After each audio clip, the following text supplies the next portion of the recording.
Good morning, students. Now we read disease causing microorganism. First, bacteria. Disease in humans. Tuberculosis is caused by Mycobacterium tuberculosis and it is transmitted through air. जो tuberculosis है, जो TB जिसको बोलते हैं, वो किसके कारण होती है? माइकोबैक्टीरियम ट्यूबरकुलोसिस के कारण होती है। It is transmitted through air. ये किसके कारण फैलता है? हवा से फैलता है dear student. It can be prevented by vaccination. इसको ठीक करने के लिए हम वैक्सीनेशन प्रोसेस का यूज़ कर सकते हैं। Cholera is caused by vibrio cholerae and it transmitted through contaminated food and water. जो कोलेरा डिजीज़ है वो किसके कारण फैलती है? विब्रियो कोलेरा के कारण फैलती है। और फैलती किसके कारण है? कंटेमिनेटेड फूड, दूषित जो गंदा भोजन है और गंदे पानी से फैलती है। It can be prevented by drinking boiled water and maintaining proper hygiene. इसको ठीक करने के लिए हमें गर्म पानी पीना चाहिए और साथ में क्या करना चाहिए? प्रॉपर हाइजीन लेना चाहिए, एक्सरसाइज करनी चाहिए, बैलेंस डाइट लेना चाहिए। Okay. Second, disease in animal. Anthrax is caused by Bacillus anthracis and is transmitted when animal graze on grass infected by this bacteria. Anthrax एक बीमारी है जो पशुओं में पाई जाती है और वो किसके कारण होती है? बैसिलस एंथ्रेसिस के कारण होती है। इसके जो बैक्टीरिया होते हैं वो ग्रास में प्रेजेंट होते हैं। जैसे ही पशु इस ग्रास को खाते हैं उनमें ये डिजीज़ हो जाती है। This disease can be fatal. ये जो डिजीज़ है वो फैटल है। Anthrax also affect humans. जो एंथ्रैक्स जो बैक्टीरिया है वो हमारे ह्यूमंस को भी अफेक्ट करता है, उस पर प्रभाव डालता है। It can be prevented by vaccination. इसको भी हम वैक्सीनेशन से दूर कर सकते हैं dear students. Disease in plants. Crown gall disease is plant is caused by agrobacterium tumefaciens and is transmitted through soil and water. Crown gall एक बीमारी है जो पौधों में आती है और वो किसके कारण आती है? एग्रोबैक्टीरियम ट्यूब फैसियंस के कारण आती है, जो किसके कारण फैलती है? मिट्टी और वाटर के कारण फैलती है। It can affect many different plant species. ये पौधों की अलग अलग स्पीसीज पे भी काफ़ी बुरा प्रभाव डालती है। Citrus canker is caused by xanthomonas axonopodis and affect various citrus plants such as lemon and orange. एक जो सीट्रस कैंकर है वो किसके कारण फैलती है? जीनोथोमोनास के कारण फैलती है, जो किसको ख़राब करती है? खट्टे जो फल होते हैं जैसे लेमन है, ऑरेंज है, उनमें ये डिजीज़ आती है जी। ये देखिए अभी कैंसर सीट्रस कैंकर क्या डिजीज़ होती है? इसमें जो खट्टे पदार्थ होते हैं वो सिकुड़ने स्टार्ट हो जाते हैं। Now we discuss about protozoa. Malaria is caused by plasmodium and transmitted by female anopheles mosquitoes. Malaria जो है प्लाज्मोडियम के कारण होती है, जो किसके कारण फैलता है? फीमेल एनाफ्लीज मॉस्किटोज के कारण। मादा एनाफ्लीज जो मच्छर होता है उसके कारण फैलता है। Malaria can be prevented by keeping the surrounding clean and preventing the multiplication of mosquitoes. Malaria को दूर करने के लिए हमें अपने चारों तरफ का जो क्षेत्र है, हमारा जो एरिया है, उसको साफ़ सुथरा रखना चाहिए ताकि वहाँ पे ज़्यादा से ज़्यादा मच्छर न बढ़ सकें। और उनकी रिकॉर्ड के लिए हमें कुछ ना कुछ करना चाहिए, जैसे स्प्रे कर देना, ठीक है, ताकि मच्छर ना बढ़े। Using mosquitoes repellent and mosquitoes nets help keep these insect away. हम मॉस्किटोज रिपेलेंट का भी यूज़ कर सकते हैं, मॉस्किटोज के लिए नेट्स आते हैं, जाल आते हैं, उनका भी यूज़ कर सकते हैं ताकि ये इंसेक्ट ज़्यादा ना फैले। Okay dear students, next one we discuss about fungi. Diseases in humans. Fungi के कारण हमारी जो ह्यूमन बींग्स हैं उनमें कौन कौन सी डिजीज़ होती है? Athlete foot is caused bye A fungus. जो एथलीट फुट होता है, जो पाँव में सूजन आ जाती है, वो किसके कारण आती है? फंगस के कारण आती है, जिसका क्या नेम है? ट्रैकोफाइटन। क्या नेम है? Trichophyton. It is usually affect the skin between the toe and causing inching.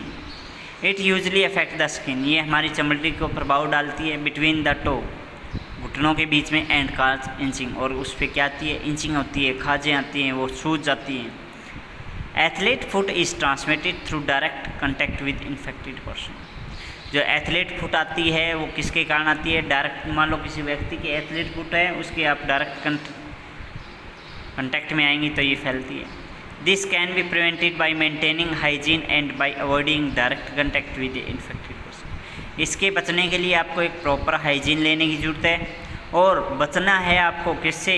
इस प्रकार की जो बीमारी है उस व्यक्ति से, इन्फेक्टेड पर्सन से आपको बचना है। डिजीज़ इन प्लांट्स, वो डिजीज़ जो फंगी के कारण आती हैं प्लांट्स में।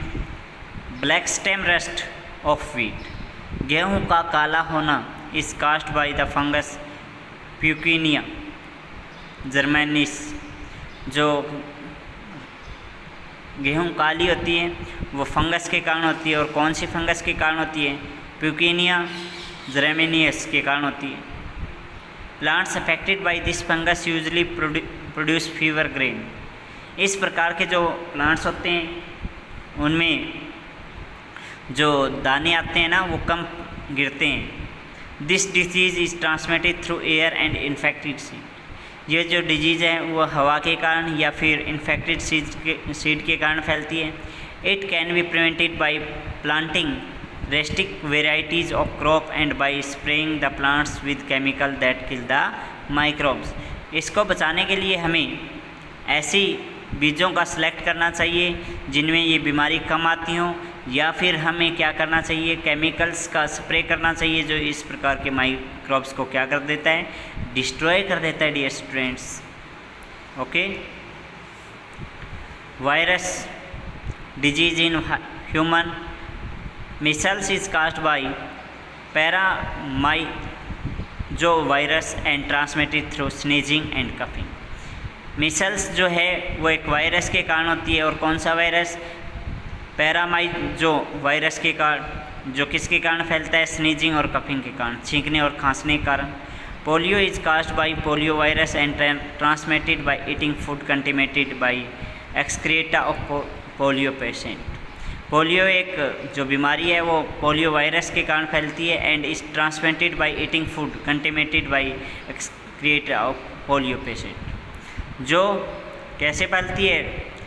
उसके साथ खाना खाने से फैलती है, जो इन्फेक्टेड पर्सन है उसके साथ। Chicken pox common in children, जो बच्चों में चिकन पॉक्स होती है, इज कास्ड बाय वेरिला जोस्टर वायरस। जो चिकन पॉक्स है वो किसके कारण फैलती है? वेरिसिला जोस्टर वायरस के कारण फैलती है। This disease can be prevented by vaccination. इस डिजीज़ को भी हम कैसे दूर कर सकते हैं? वैक्सीनेशन से कर सकते हैं। वायरस के कारण जो बीमारी एनिमल्स में आती हैं, disease in animals, foot and mouth disease in animal is caused bye ये वायरस। जो फुट की और जो माउथ की जो डिजीज़ आती है, मुँह खुर जिसको बोलते हैं डियर स्टूडेंट्स, वो किसके कारण आती है? वायरस के कारण आती है। It cause high fever and blister inside the mouth. इसमें क्या होता है? पशुओं को ज़्यादा बुखार हो जाती है, जो बाहर का मुंह के बाहर का जो हिस्सा होता है वो काफ़ी ज़्यादा सूज जाता है। It is transmitted through air and contact with infected animal. ये किसके कारण होती है? हवा के कारण, या फिर जो इन्फेक्टेड एनिमल के कंटेक्ट में जब आता है ना हमारा पशु, तब हो सकती है। It is difficult to vaccinate animal against this disease. इसमें हम काफ़ी ज़्यादा मुश्किल होता है टू वैक्सीनेट, इंजेक्शन देना इस बीमारी में पशुओं को। Okay, now we discuss about disease in plants. Yellow vein mosaic disease of lady finger okra is caused by the virus. जो येलो विंग पीलापन जो आता है पौधों में, स्पेशली लेडी फिंगर में, वो किसके कारण आता है? वायरस के कारण आता है। This disease reproduce production of vegetable, इससे क्या होती है? सब्जियों की जो पैदावार होती है वो घट जाती है। This virus is transmitted bye insects, ये जो वायरस है वो इंसेक्ट्स के कारण फैलता है। The disease can be preventing bye planting resist variety and removing infected plants and weeds, इस बीमारी के लिए हमें जो रेजिस्टेंट वेराइटीज़ हैं उनका यूज़ करना चाहिए, जिनमें बीमारियां नहीं लगती या बिल्कुल ही कम लगती हैं। और क्या करना चाहिए? जो इस प्रकार की बीमारियों से ग्रसित जो पौधे हैं उनको हटा देना चाहिए, और साथ में किनको हटाना चाहिए? वीड्स को। Okay dear students, now we discuss about next topic, that is food conservation, कि भोजन को कैसे बचाया जा सके। Some micro organism grow on food and produce substance that spoil the food, कुछ ऐसे माइक्रो ऑर्गेनिज्म होते हैं जो हमारे भोजन में बढ़ जाते हैं और हमारे भोजन को क्या कर देते हैं डियर स्टूडेंट्स? खराब कर देते हैं। Spoiled food so change in taste, colour and odour, जो स्पॉइल्ड फूड है, खराब हुआ भोजन है, उसका जो टेस्ट है वो बदल जाता है, उसका जो सुगंध है वो बदल जाती है, उसका जो कलर है वो भी क्या हो जाता है डियर स्टूडेंट्स? बदल जाता है। कंज्यूमिंग सच कंटेमिनेटेड फूड मे काज फूड पॉइजनिंग, इस प्रकार के यदि भोजन को आपने कर लिया, खा लिया, तो आपको क्या हो सकता है? फूड पॉइजनिंग हो सकती है, उल्टी आनी स्टार्ट हो सकती है। This is why it is important to preserve food and to prevent food spoilage, इसलिए ये ज़रूरी है कि हम अपने भोजन को ख़राब होने से बचाएं। A few method of food conservation are follow, कुछ मेथड हैं जिनसे हम भोजन को ख़राब होने से बचा सकते हैं dear students. First one is physical method, सबसे पहले हम फिजिकल मेथड के बारे में डिस्कस करेंगे, और उसमें पहला है heating and cooling. Boiling a liquid kill micro organisms, जब भी हम किसी लिक्विड को गर्म करते हैं तो ये इसमें जो प्रेजेंट माइक्रो ऑर्गेनिज्म है उनको डिस्ट्रॉय कर देता है। While refrigerating a food item slow down the growth of micro organism, जबकि जब हम उस भोजन को रिफ्रीजिंग कर देंगे, उसको फ्रीज में रख देंगे, ठंडा कर देंगे, इससे माइक्रो ऑर्गेनिज्म की जो ग्रोथ होती है वो स्लो डाउन हो जाती है। Second one pasteurization, boiling a liquid a very high temperature and then cooling it suddenly to a low temperature is called pasteurization. Pasteurization वो प्रोसेस है जिसमें हम किसी भी सब्सटेंस को, किसी भी लिक्विड को एकदम से पूरा गर्म करते हैं, काफ़ी ज़्यादा टेम्परेचर पे उसको गर्म करते हैं, फिर एकदम से उसको ठंडा कर देते हैं, उसको कूल कर देते हैं। इस प्रोसेस को क्या बोलते हैं?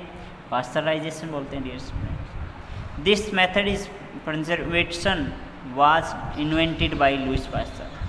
इस जो मेथड है, जो पास्चराइजेशन है, उसकी जो सबसे पहली जो खोज है वो किसने की थी? लुईस पास्चर ने की थी। Milk is conserved by pasteurization, भोजन को, दूध को खराब होने से बचाने के लिए हम कौन सी प्रोसेस का यूज़ करते हैं? पास्चराइजेशन का प्रयोग करते हैं। Next one is Canning, food can be stored in air tight container, जो भोजन है उसको हम किस में रखते हैं? एयर टाइट कंटेनर में रखते हैं। This prevent contact with micro organism and prevent spoilage, इससे हमारा भोजन क्या होता है? खराब होने से बच जाता है।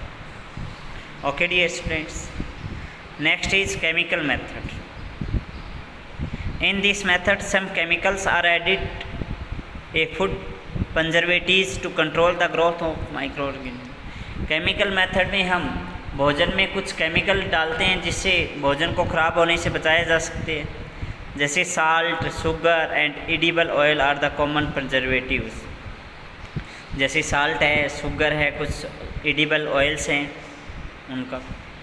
First of all we discuss about use of common salt. Adding common salt to food items such as meat, fish and fruit stop the growth of micro organism. यदि हम अपने भोजन में क्या मिला देंगे? साल्ट मिला देंगे, शुगर, ठीक है, तो ये क्या काम करेंगे? माइक्रो ऑर्गेनिज्म की जो ग्रोथ है उनको रोक देते हैं। Is that clear? Uses of sugar: adding sugar to jams, juice and squashes inhibit moisture formation and prevent the growth of microorganisms.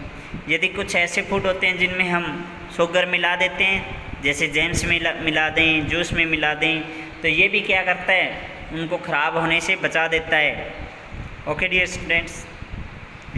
Use of oil and vinegar: adding oil and vinegar to pickles act as barrier preventing growth of microorganisms. यदि हम oil और vinegar को अपने भोजन में मिला दें तो ये भी क्या काम करता है, एक प्रोटेक्शन देता है हमें, जिससे जो माइक्रो ऑर्गेनिज्म हैं वो बढ़ते नहीं हैं. Okay dear students. Okay, now we do summary of this lesson. सबसे पहले हमने इस लेसन में क्या पढ़ा है डियर स्टूडेंट्स, माइक्रो ऑर्गेनिज्म के बारे में. माइक्रो ऑर्गेनिज्म क्या होते हैं, स्मॉल लिविंग ऑर्गेनिज्म होते हैं which can not be see by naked eye, जिसको हम नेक्ड आई से नहीं देख सकते. माइक्रो ऑर्गेनिज्म मेनली जो टाइप्स हैं वो बैक्टीरिया हैं, प्रोटोजोआ हैं, फंगी है. जो बैक्टीरिया है वो यूनिसेलुलर होता है, प्रोटोजोआ भी क्या होता है, यूनिसेलुलर. फंगी भी क्या होती है, यूनिसेलुलर और मल्टीसेलुलर दोनों हो सकती है. बैक्टीरिया के एग्जाम्पल माइकोबैक्टीरियम ट्यूबरकुलोसिस, काज ट्यूबरकुलोसिस. प्रोटोजोआ का एग्जाम्पल क्या है, प्लाज्मोडियम, काज मलेरिया, जिसके कारण मलेरिया होती है. फंगी क्या है, यूनिसेलुलर और मल्टीसेलुलर. इसका एग्जाम्पल क्या है, ट्राइकोफाइटोन, काज एथलीट फुट. माइक्रो ऑर्गेनिज्म को दो प्रकार से बांटा गया है, हार्मफुल एंड यूजफुल. कुछ माइक्रो ऑर्गेनिज्म हमारी भोजन को ख़राब करते हैं, हमारे अंदर बीमारियां फैलाते हैं. वो कौन कौन से हैं, Mycobacterium, Plasmodium and Trichophyton and virus. Virus कौन सा है, जो इनसाइड द लिविंग सेल के अंदर रहता है, वो कौन सा है जो हार्मफुल है, वो है पोलियो वायरस, काज पोलियो, जिससे पोलियो होता है. नेक्स्ट है एल्गी यूनिसेलुलर और मल्टीसेलुलर दोनों हो सकती है, जैसे स्पाइरोगाइरा है. Okay dear students, now we discuss about useful micro organism. Useful micro organism कौन से होते हैं, जैसे फूड इंडस्ट्री में जो काम आते हैं, जो अपने भोजन को अच्छा बनाते हैं, जो भोजन को तैयार करने में हेल्प करते हैं, उनको क्या बोला जाता है, यूजफुल माइक्रो ऑर्गेनिज्म बोला जाता है. जैसे लैक्टोबैसिलस होते हैं. लैक्टोबैसिलस क्या काम करता है, दूध को दही में बदलने का, वाइन को बनाने का काम करता है. ईस्ट जो माइक्रो ऑर्गेनिज्म है उसका यूज़ क्या है, मेकिंग ब्रेड्स को बनाने का. ओके,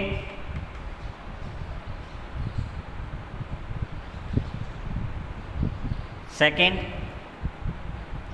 मेडिकल पर्पज़ के लिए भी माइक्रो ऑर्गेनिज्म हेल्प करते हैं, जैसे एंटीबायोटिक्स बनते हैं, स्ट्रेप्टोमाइसिन है. जैसे स्ट्रेप्टोमाइसिन किससे बनता है, स्ट्रेप्टोमाइस से बनता है. जैसे पेनिसिलिन है, पेनिसिलिन किससे बनता है, पेनिसिलियम से बनती है.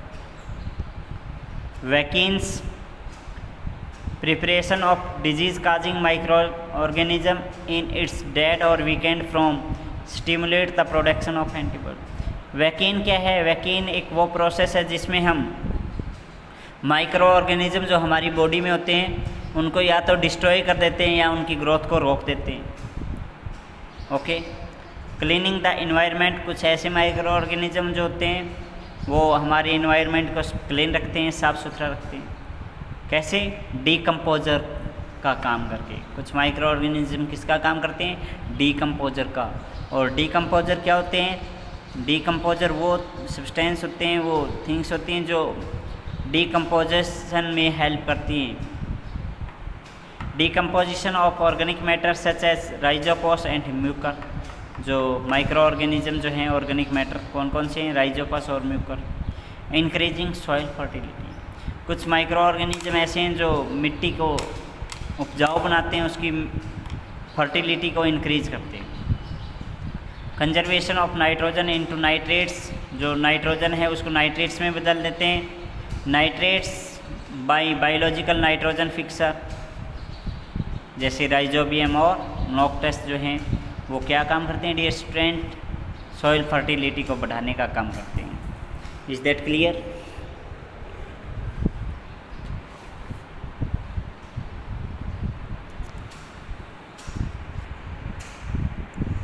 Now, first of all, we do practice of this lesson. Okay. Microorganisms that cause disease are germs. Vibrio-bacteria are red shaped. An example disease causing protozoa is Plasmodium. Ringworm is a disease caused by fungus. Bacteria can vary in size from microscopic to several meter long. A virus is active and can reproduce inside a living cell. Okay, dear students. Next, milk change into curd due to action of lactobacillus. It digests sugar in dot and give carbon dioxide in the form of bubbles. Antibiotics can recognize and destroy disease causing microorganism. Noctase is an example of nitrogen fixer. Okay, dear students.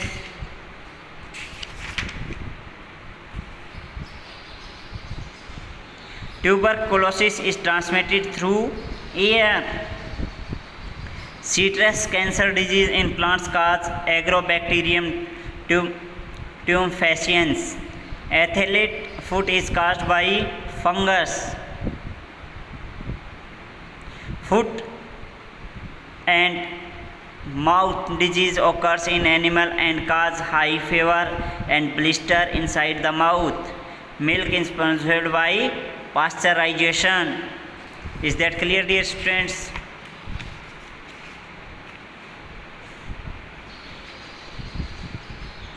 Now you attempt all the question answer of this lesson. Okay, dear students, thank you and have a nice day everyone.